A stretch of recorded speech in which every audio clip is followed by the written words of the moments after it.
My self Sandeep target IAS के YouTube channel में एक बार फिर से स्वागत करते हैं आपका। जैसा कि आपको पता होगा यार, हम नंबर सिस्टम पढ़ रहे थे और नंबर सिस्टम में एपी हमारी चल रही थी, इसके बाद जीपी चलेगी, इसके बाद एचपी चलेगी।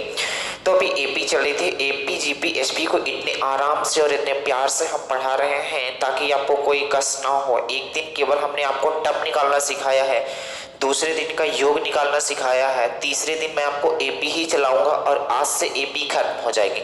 एपी से ही ज़्यादातर क्वेश्चन बनते हैं, मतलब अर्थमेटिकल प्रोग्रेशन से ज़्यादा क्वेश्चन बनते हैं, जीपी एचपी से कम बनते हैं, इसलिए इसमें हमने ज़्यादा वक्त दिया है। हालांकि जीपी से थोड़ा बहुत क्वेश्चन आते हैं, एचपी से बहुत कम क्वेश्चन आते हैं।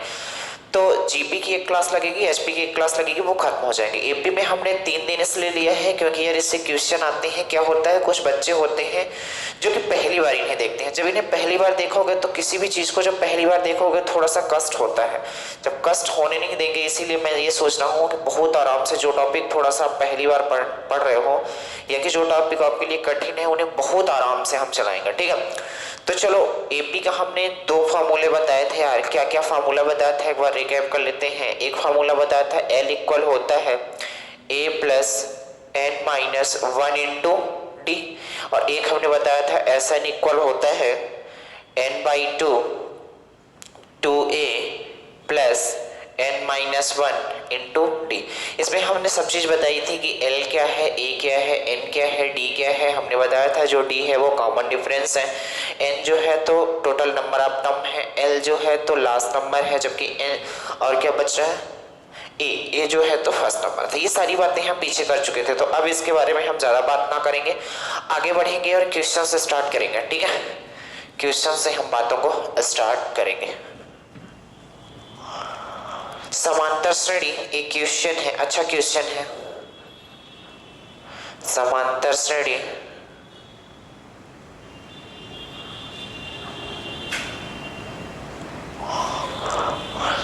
छः दस चौदह and so on 86, 6 10 14 and so on 86 का अंत से 12वां पद बताओ। 12वां पद बताओ। बहुत आसान है। अभी तक हम स्टार्टिंग से कोई भी टर्म निकालते थे तो एक फॉर्मूला लगा देते थे, एल इक्वल होगा A plus N minus 1 into D. ये पूछ रहा है लास्ट से क्या होगा, तो कोई दिक्कत नहीं, मैं इस संख्या को उल्टा कर दूंगा, देखना कैसे करूंगा। ये पूछना चाहता है कि एक सीरीज दे रखी है 6 10 12 और 86, ऐसे ये सीरीज बढ़ती जाती है 6 10 14 एंड सो ऑन 86 तक बढ़ती जाती है। आपको इसमें बताना है कि पीछे तरफ से, इधर साइड से पीछे तरफ से 12वें नंबर पे कौन सी संख्या रही होगी, ये बताना है। वो पीछे तरफ से 12वें नंबर पे कौन सी संख्या रही होगी। तो यहां से इस सीरीज को देखते हुए, जैसे क्या सीरीज है, तो आप बोलोगे 6 10 14 एंड सो ऑन 86 है, 6 10 14 एंड सो ऑन ऐसे बढ़ती जाती है 86 है। तो यहाँ से आप गौर से देखोगे तो यहाँ पे जो पहले आप देखो ये एपी है कि नहीं है, तो आप बोलोगे बिल्कुल, यहाँ डिफरेंस 4 का रहा है, यहाँ डिफरेंस 4 का रहा है, यानी कि इसमें 4 जोड़ा गया है, फिर इसमें 4 जोड़ा गया है, जोड़ा गया कि नहीं। तो अगर यहाँ 86 है तो बताओ इसका जस्ट पहले कौन सी संख्या रही होगी, तो आप बोलोगे 82 रही होगी, क्योंकि 4 4 का डिफरेंस एपी बता रही है। ये सीरीज क्या बता रही है कि 4 4 का डिफरेंस, मतलब पीछे वाली संख्या में 4 जोड़ा जाता है तब आगे वाली संख्या आती है। तो बताओ 6 10 14 है, इसका मतलब अगर ये वाली संख्या 86 है, ये वाली संख्या 86 है, तो इसका जस्ट कौन सी संख्या रही होगी, तो आप बोलोगे इसका जस्ट पहले 84 रही होगी। तो क्या मैं इसको ऐसा उल्टा लिख सकता हूँ, 86 82 एंड सो ऑन ऐसे बढ़ता जाएगा, इधर क्या हो जाएगा 6। हमने मान लिया ये लास्ट नंबर रही होगी, कोई दिक्कत। हमसे पीछे तरफ से पूछा है तो कोई दिक्कत नहीं, मैं इस सीरीज को उल्टा कर देता हूं। तो अब देखना गौर से, तो यहां पास हमारे पास क्या आ जाएगा, तो आप बोलोगे यहां पास हमारे पास आ गया ए इक्वल कितना हो गया, तो आप बोलोगे क्या होता था कि ये जो लास्ट में था वो ए का काम करने लगेगा जब हम उल्टा कर देंगे। तो ये कितना हो जाएगा 86। डी तो हमें पता ही है कितना है, 4 है। डी कितना है, 4 है। तो आप बोलो डी अगर 4 है, डी 4 नहीं, इस बार डी निकालना पड़ेगा, कितना होगा। तो आप बोलोगे यार, जब डी निकालने की कोशिश करोगे तो आप बोलोगे 82 माइनस 86, A2 माइनस A1 ही करना पड़ेगा। तो आप बोलोगे 82 -86 करो तो बताओ डी इक्वल कितना आएगा, तो आप बोलोगे डी कितना आएगा, -4 आएगा। यहाँ तो कोई दिक्कत, और ए कितना आया है तो बोलोगे 86। इसके बाद और क्या है, 12वां पद निकालना है यानी n निकालना है, तो n इक्वल कितना है, 12 है। क्योंकि हमें 12वां पद निकालना है तो उसमें जब इधर से आप जाओगे, पीछे से हमसे कोई मतलब नहीं, इधर से जाओगे जो 12वां पद होगा यानी कि जो 12 पद तक होंगे वही संख्या में लास्ट वाली संख्या 12वें पद बताना है, 12वां पद बताना है। तो अब बताओ, हमने एक फॉर्मूला नहीं बताया था, कौन सा बताया था, L इक्वल होता है a plus n-1 into D, बताया था कि नहीं बताया था। तो आप यहीं से कोर्स देखो यार, L मतलब कितना दे रखा है, तो आप बोलोगे L हमें फाइंड करना है, पता नहीं है, और A मतलब क्या है, तो A दिया है 86, तो हमने 86 लिख दिया, प्लस n-1 का मतलब 12 माइनस 1, और D का मतलब कितना, -4। यहाँ तो कोई दिक्कत ना होनी चाहिए, उम्मीद करते हैं। अब जब इसे सॉल्व करो तो ये कितना आ जाएगा, 86 प्लस ये कितना हो जाएगा, 11 मल्टीप्लाई -4, होगा कि नहीं होगा। तो यहाँ से आप गौर से देखोगे, मैं इधर इसे सॉल्व करने की कोशिश करता हूँ, तो आप बोलोगे ये हो जाएगा L इक्वल 86 -44, तो आप बताओ L इक्वल कितना हो जाएगा, तो बोलोगे 42 होगा, कितना होगा 42, यानी कि जो 12वां पद रहा होगा वो कौन सी संख्या रही होगी, तो आप बोलोगे 42 ही रही होगी। यही सवाल का क्या हो जाएगा आंसर। अच्छा, आपको भरोसा नहीं तो ऐसा आप करके कॉपी में देख सकते हो, कैसा करके देख सकते हो, ऐसे चले जाओ 86 82 फिर घटाओगे 4 78, ऐसे आगे बढ़ते जाओगे तो आप देखोगे जो 12वीं संख्या होगी, जो 12वीं संख्या होगी वो 42 ही होगी। या तो ऐसा भी कर सकते थे आप, यहाँ से भी कर सकते थे यार 86 फिर इधर जाते 82 इधर जाते, तो पीछे से पूछा था तो मैंने क्या किया, इस सीरीज को उल्टा कर दिया, जो लास्ट वाली थी उसे फर्स्ट बना दिया, क्योंकि सीरीज में कोई ऐड में या कि फिर उसके नंबर बताने में कोई फर्क तो पड़ेगा नहीं, बात समझो। तो अगर पड़ेगा नहीं तो मैं इस सीरीज को उल्टा कर दिया, और उल्टा करके बता दिया कि इसका 12वां पद पीछे से अगर पूछा है, जब भी किसी भी सीरीज का पीछे से 12वां पद या पीछे से कोई भी पद पूछेगा तो आपको सीरीज को उल्टा करके आंसर बताना है, तो उल्टा कर दिया और ये फॉर्मूला लगा दिया, तो L इक्वल 42, इसका मतलब है कि 12वां जो पद रहा होगा वो 42 रहा होगा, और यही सवाल का आंसर है। बात समझ आई कि नहीं आई, आगे चलें। अब इसके बाद आपको एपी में कोई दिक्कत नहीं आएगी, आप कोई भी आप बुक उठा के देखना, हालांकि नॉर्मल सी बुक में ये एपी जीपी एचपी दिया भी नहीं रहता है, जैसे आप छोटी छोटी बुक रखते हो जैसे एसटी यादव हो गई, आर.एस. अग्रवाल, इन सब में एपी जीपी एचपी दिया भी नहीं है। आपको अगर एपी जीपी एचपी पढ़नी है या तो एनसीईआरटी 10वीं में है या तो 11वीं 12वीं में एक्चुअल में है, लेकिन 11वीं 12वीं लायक आपको पढ़ना नहीं है, केवल आपको क्या करना है, एग्जाम ओरिएंटेड चीजें पढ़नी है, क्योंकि कोई भी कॉम्पिटेटिव एग्जाम होता है उसमें 10वीं तक की मैथ आती है, इसके अलावा नहीं आती। तो आप ऐसा काम कर सकते हो, जो 10वीं की मैथ है उसमें देख सकते हो, या कि आपको हम पीडीएफ दे देंगे अच्छे अच्छे क्वेश्चन को जो प्रीवियस ईयर में आए हुए हैं, वो चीजें आपको दे देंगे, तो वहां से प्रैक्टिस कर सकते हो, ठीक है। तो चलो आगे बढ़ते हैं, क्वेश्चन नंबर 2 करने की कोशिश करते हैं।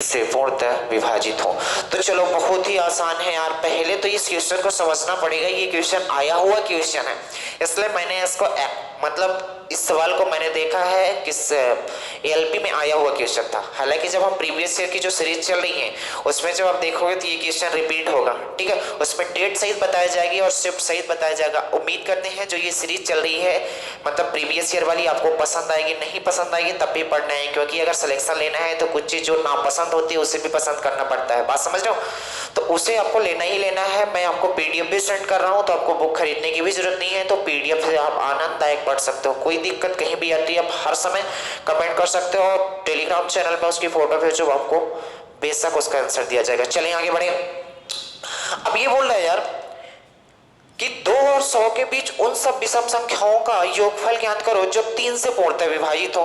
पहले तो मैं ये देख लेता हूं कि 3 से कौन कौन सी संख्या पूर्णतः विभाजित होती है, तो आप बोलोगे जो 3 से पूर्णतः विभाजित होती है, तो पहले तो 3 होती है, इसके बाद 6 होती है, इसके बाद 9 होती है, इसके बाद 2 और 100 के बीच होनी चाहिए, 2 और 100 के बीच होनी चाहिए, तो आप बोलोगे 3 हो गई, 6 हो गई, 9 हो गई, 12 हो गई, 15 हो गई, ऐसे ही बढ़ती जाएगी, ये 3 से विभाजित होगी। लेकिन उन्होंने एक वर्ड और लिखा है, क्या लिखा है आप गौर से सुनना, 2 और 100 के बीच उन सब विषम संख्याएं, उन सब विषम संख्याओं का योगफल हमें बताना है जो 3 से पूर्णतः विभाजित हो, मतलब वो 3 से विभाजित भी होनी चाहिए और ऐसी संख्या होनी चाहिए जो विषम संख्याएं होनी चाहिए। तो विषम संख्या क्या होती है आपको पता होनी चाहिए यार। ऐसी संख्याएं जो दो से पूर्णतः विभाजित नहीं होती हैं उन्हें विषम संख्याएं कहा जाता है।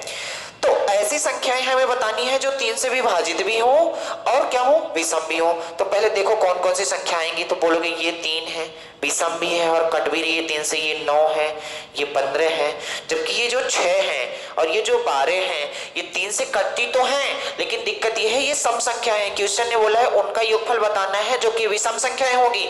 तो चलो देखो एक सीरीज बनाने की कोशिश करते हैं। तो सीरीज क्या बनेगी, तो आप बोलोगे 3, 9, 15, 21 ऐसे ही बढ़ता जाएगा और कहां तक जाएगा, तो आप बोलोगे 99 तक जाएगा, क्योंकि ये 3 से कटता है और ये विषम संख्या भी है कि नहीं है। तो अब हमें ये बताना है, एक श्रेणी है, एक सीरीज है 3, 9, 15, 21 एंड सो ऑन 99 तक आपको बताना है इस सीरीज का योगफल क्या होगा। तो इस सीरीज का योगफल निकालना है तो पहले तो आपको ये देखना पड़ेगा कि हमारे पास है क्या क्या, उपलब्ध क्या क्या है। तो चलो देखो क्या क्या उपलब्ध है। तो बताओ ए इक्वल कितना होगा, तो आप बोलोगे ए इक्वल, ए मतलब होता है फर्स्ट नंबर यानी कितना आएगा 3। अगर डी की बात की जाए यार तो डी क्या होता है, तो बोलोगे A2 माइनस A1। आप देख लो ये AP ही बन रही है, पहले ये चेक कर लिया करो। तो बोलोगे 6 जोड़ने पे 6 जोड़ने पे 6 जोड़ने पे तो AP ही बन रही है। तो आप बोलोगे जो D होगी तो 9 माइनस 3 कितना हो जाएगा, तो D इक्वल हो जाएगा 6। यहाँ तक कोई दिक्कत नहीं है। इसके बाद आपको n की जरूरत पड़ेगी, तो n आपको निकालना पड़ेगा। अब हमें पता नहीं कि इस सीरीज में कितने टर्म हैं, टोटल टर्म कितने हैं, तो आपको निकालना पड़ेगा। तो कैसे निकालोगे, एक फार्मूला, जब भी आपको n टर्म निकालना हो, टोटल नंबर ऑफ टर्म निकालना हो या कि लास्ट नंबर निकालनी हो, तो हमने आपको फार्मूला बताया है कौन सा, L इक्वल होता है a plus n minus 1 into D. तो L का मतलब लास्ट नंबर कौन सी है, तो आप बोलोगे 99 इक्वल, ए का मतलब कितना दे रखा है 3 प्लस n हमें नहीं पता निकालना ही है 1 इंटू डी का मतलब कितना है 6 है। अब बताओ 99 ये 3 इधर आएगा तो कितना हो जाएगा, तो आप बोलोगे 99 में 3 को जब घटाओगे तो ये हो जाएगा 96, कितना हो जाएगा 96 और डिवाइडेड बाय ये 6 इधर आएगा तो 6 हो जाएगा, कितना हो जाएगा n माइनस 1। तो आप देखो जब ये कटेगा तो ये कितनी बार कटेगा, तो 6 का 6 संख्या यानी कि n इक्वल एक्चुअली में कितना आ जाएगा, ये 1 इधर आएगा तो कितना हो जाएगा 17 हो जाएगा। यानी कि टोटल नंबर ऑफ टर्म कितने हैं 17 हैं। कहने का मतलब है टोटल नंबर ऑफ टर्म कितने हैं 17 हैं। कहने का मतलब है ये सीरीज 3, 9, 15, 21 ऐसे बढ़ते बढ़ते जब 99 तक पहुंचेगी तो इस टोटल सीरीज में कितने टर्म होंगे, कितनी टर्म का मतलब है कितनी संख्याएं होंगी, तो आप बोलोगे मेरे दोस्त इसमें कुल मिला के 17 संख्याएं होंगी। बात समझ आई कि नहीं आई। अब किसकी जरूरत पड़ेगी, कुछ नहीं। अब चलो स्टार्ट कर देते हैं। एक फॉर्मूला, योगफल निकालना है तो फॉर्मूला कौन सा लगाओगे, तो आप बोलोगे SN इक्वल होता है n/2 2a plus n minus 1 into D. यही होता है कि नहीं होता। तो बस आपको कुछ नहीं करना है, बस फार्मूले में वैल्यू पुट कर देनी है, इसके अलावा कुछ नहीं करना है। n/2 का मतलब क्या है, n कितना है, तो बोलोगे 17/2 2a, 2 मल्टीप्लाई a का मतलब कितना है, तो बोलोगे 3 है तो मल्टीप्लाई 3।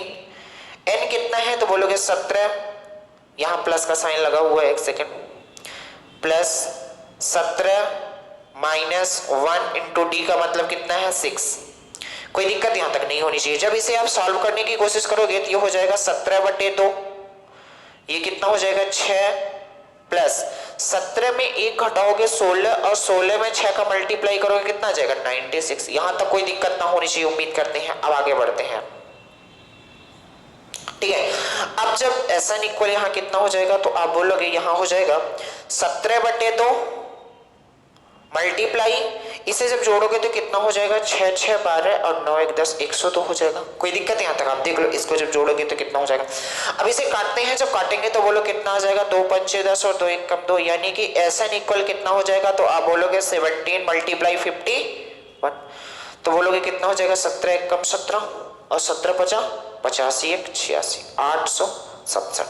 यानी कि हमने जब ऐसी संख्याएं ली जो कि 3 से विभाजित भी हो और 2 से 100 के बीच में भी हो और विषम संख्याएं भी हो, तो उनका योगफल हमने निकाला तो कितना आया 867। बात समझ आई। कोई दिक्कत तो नहीं है यहाँ तक? आप देख लो एक बार गौर से, हमने कुछ नहीं किया, केवल फार्मूले में उनकी वैल्यू पुट कर दिया। अब देखो आपको ये फार्मूले याद करने ही पड़ेंगे क्योंकि इसका कोई शार्ट तरीका नहीं है यार, तो आपको इन फार्मूलों को याद रखना ही पड़ेगा एग्जाम तक। एग्जाम के बाद आप भूल जाना कोई दिक्कत नहीं, एक बार नौकरी पालो। वैसे भी आपको लग रहा होगा हम एक बार नौकरी तो पालें, जैसे ही नौकरी पाएंगे तो इस पढ़ाई को मैं इतनी दूरी बना लूंगा इससे कि जिंदगी में दोबारा आएगी नहीं। कुछ लोग से तो मैथ्स में इतना डर लगता है कि लगता है यार ये कौन से सब्जेक्ट है।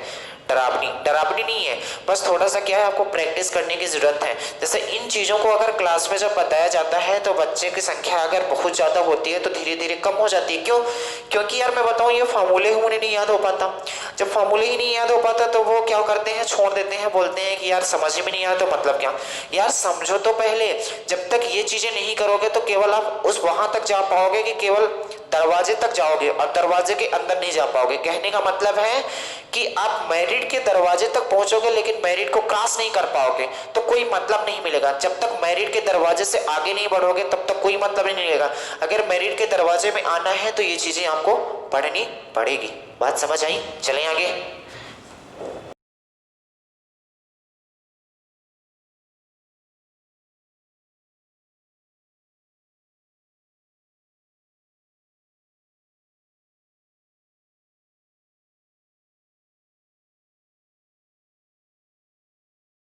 ये एपी का बेहतरीन क्वेश्चन है और एपी का लास्ट टाइप क्वेश्चन है, तो देखो कैसे इसे करोगे। कुछ कॉन्सेप्ट आपको बताना चाहते हैं।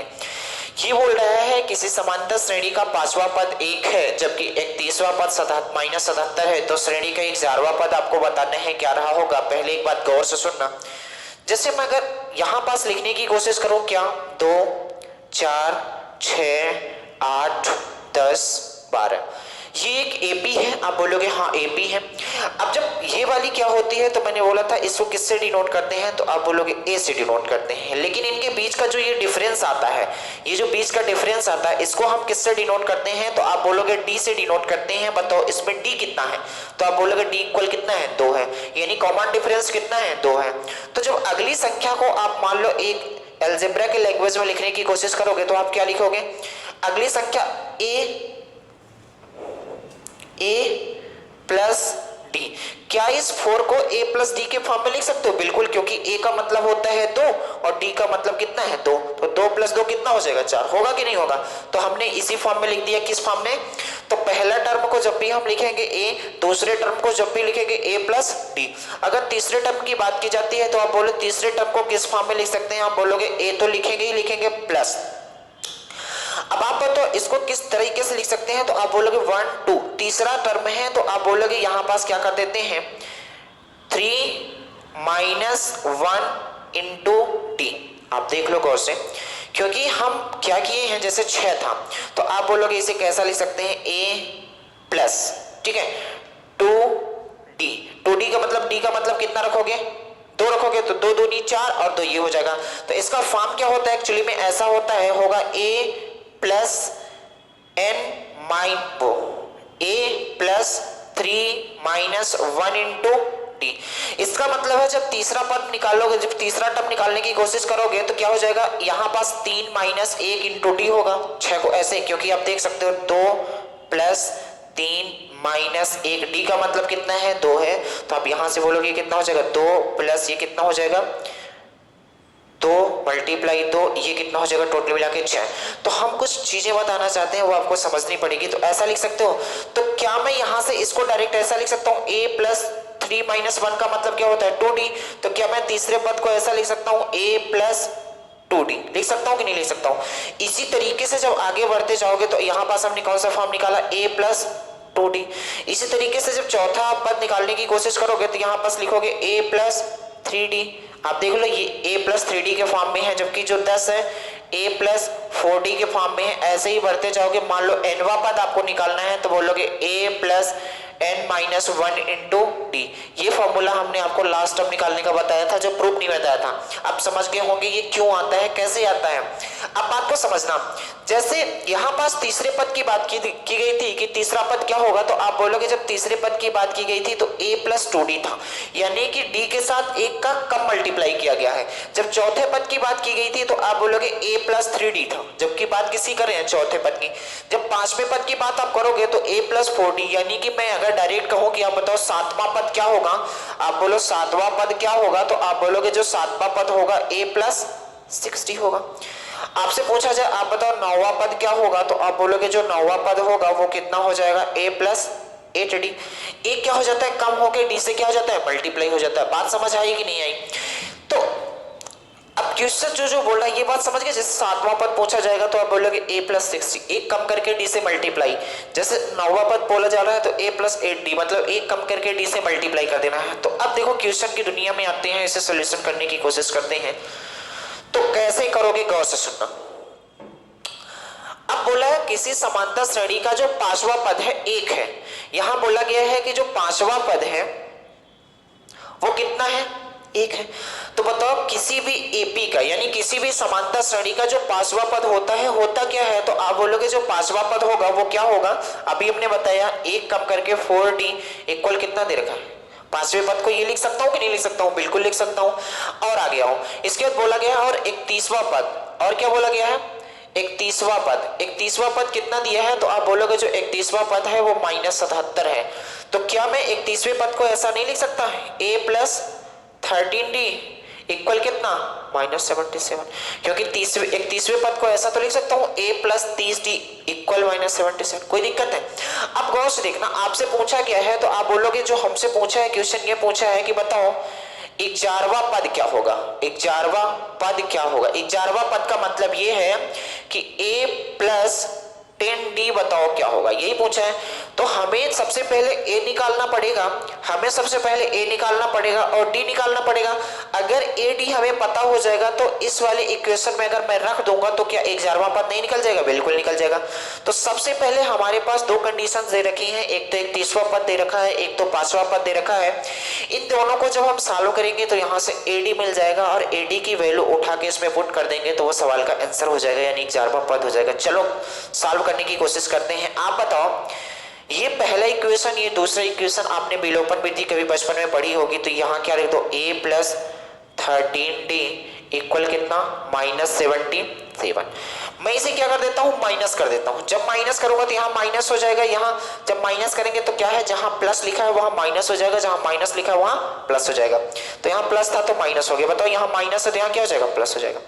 ये तो कट जाएगा, ये कितना हो जाएगा 30 में, अगर जैसे ही आप यहां से d घटाने की कोशिश करोगे, 30 में 4 घटाओगे तो कितना आ जाएगा, तो बोलोगे 26d इक्वल कितना हो जाएगा, ये 78 हो जाएगा। तो d इक्वल कितना आएगा, तो आप बोलोगे 78 डिवाइडेड बाई कितना, 26 होगा। अब बोलो 26 से कितनी बार जाएगा, तो आप बोलोगे 3 बार जाएगा, ये 26 या 78, हाँ ठीक है, 26 से कितनी बार जाएगा, 3 बार। तो बोलोगे d इक्वल कितना आ गया, 3 आ गया। अब एक चीज हमारे पास आ चुकी है, d कितना है, तो आप बोलोगे जो d है वो 3 है। अब d की वैल्यू या तो आप इस इक्वेशन में रख दो, या तो आप इस इक्वेशन में रख दो, किसी भी इक्वेशन में रख दो तो a की वैल्यू मिल जाएगी। तो वहां से हम रखने की कोशिश करते हैं, a की वैल्यू निकालेंगे। तो मैं इस इक्वेशन में रख देता हूं, आप इसमें भी रखोगे तो भी आंसर सेम आना है। तो आप जो छोटा इक्वेशन हो उसमें रख दिया करो। तो क्या है, a प्लस 4d इक्वल 1 दे रखा है, तो आप बोलो a की वैल्यू कितनी है, हमें निकालनी है +4, d का मतलब कितना दे रखा है। याद रखना यहाँ -3 आया है, क्योंकि यहाँ माइनस था तो यहाँ माइनस ही आएगा, क्योंकि यहाँ माइनस लगा था। तो d इक्वल कितना आ गया, -3 हो गया। तो बताओ इसमें -3 का जब मल्टीप्लाई करेंगे इक्वल 1 आएगा, तो a -12 इक्वल कितना हो जाएगा, 1। तो a इक्वल कितना हो जाएगा, ये माइनस में है, उधर जाएगा तो बताओ कितने में आएगा, तो बोलोगे 1 + 12।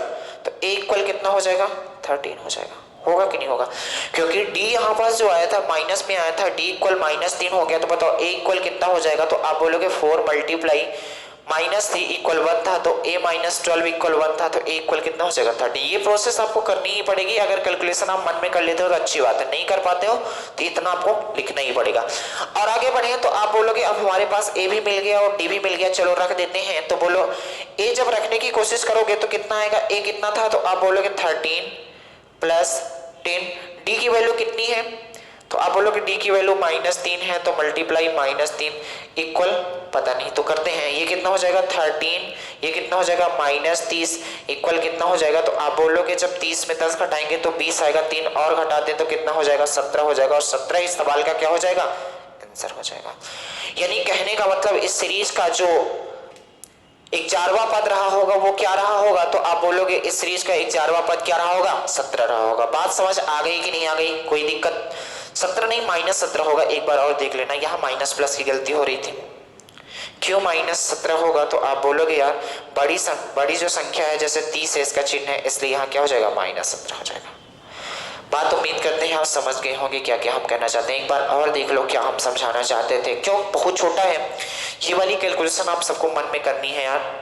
मैं समझाने के लिए इतना बताया हूँ, वरना आप कैलकुलेशन मन में करोगे क्यों, क्योंकि यार जब ये कैलकुलेशन सारी बातें करोगे तो टाइम लग जाएगा आपको। तो इतनी प्रैक्टिस करो कि ये कम से कम दिमाग में आप कर पाओ, वरना ये तो चीज़ें आपको करनी ही पड़ेगी। ये सारी चीज़ें विलोपन भी लगाना पड़ेगा, योगफल अगर आएगा तो वो फार्मूला लगाना ही पड़ेगा। तो कुछ चीज़ें हैं जो अपने जल्दी से सॉल्व कर सकते हो, कुछ दिमाग से सॉल्व कर सकते हो, तो थोड़ा आपको क्या होगा, पेपर में आपका टाइम कम लगेगा। चलो एक बार फिर समझ लेते हैं। 5वां पद दिया था, एक था 5वें पद का मतलब 1 + 40 = 1 था, और तो जबकि 31वां पद दिया था -77। 31वें पद का मतलब क्या होता है, हमने बताया था, जब भी 30वां पद पूछे एक कम करके d से मल्टीप्लाई कर दो, तो 1a + 13d = -77 हो गया। हमने दोनों को लिखा और विलोपन भी से सॉल्व कर दिया, यहाँ से d की वैल्यू -3 आ गई। d की वैल्यू या तो आप इस इक्वेशन में रख दो या तो इस इक्वेशन में रख दो, तो a की वैल्यू आएगी, a की वैल्यू कितनी आएगी, 13 आ गई। यहाँ पास आप पुट कर दो तो वो 10वां पद आ जाएगा। उम्मीद करते हैं बात आप समझ गए होंगे क्या हम कहना चाहते हैं, बात समझ गए। तो इस टाइप से ये क्वेश्चन थे यार। चलो एक क्वेश्चन और कर लेते हैं, इसके बाद आगे बढ़ते हैं, ठीक है। चलो नहीं तो चलो, वैसे उम्मीद करते हैं आप समझ गए होंगे क्या क्या तरीका है इसके। अब बहुत ज़्यादा क्वेश्चन इसमें केवल प्रैक्टिस के लिए हम करा सकते हैं और तरीका यही रहेगा निकालने का। चलो आज के लिए इतना ही करते हैं, बाकी नेक्स्ट डे करेंगे। आज से एपी खत्म हो जाती है। एपी के किसी भी क्वेश्चन में आपको डाउट लगता है, कॉम्पिटिटिव एग्जाम के एपी में किसी भी क्वेश्चन में आपको डाउट लगता है, तो आप बेहिचक मैसेज कर सकते हो, उसमें आपको सोल्यूशन दिया जाएगा, कोई दिक्कत नहीं है। अब जो पढ़ेंगे हम इसके बाद वो जीपी पढ़ेंगे, फिर एसपी। हालांकि ये एक एक वीडियो में हम समाप्त कर देंगे। इसके बाद number of zeros number system में बच जाता है, इसके अलावा कुछ नहीं बनता। तो चलो आज के लिए इतना ही करते हैं, बाकी नेक्स्ट डे करेंगे यार। आप एंजॉय से पढ़ते रहो, उम्मीद करते हैं आप जो प्रैक्टिस सेट चल रहा है उसे भी लेने की कोशिश करोगे। चलो धन्यवाद।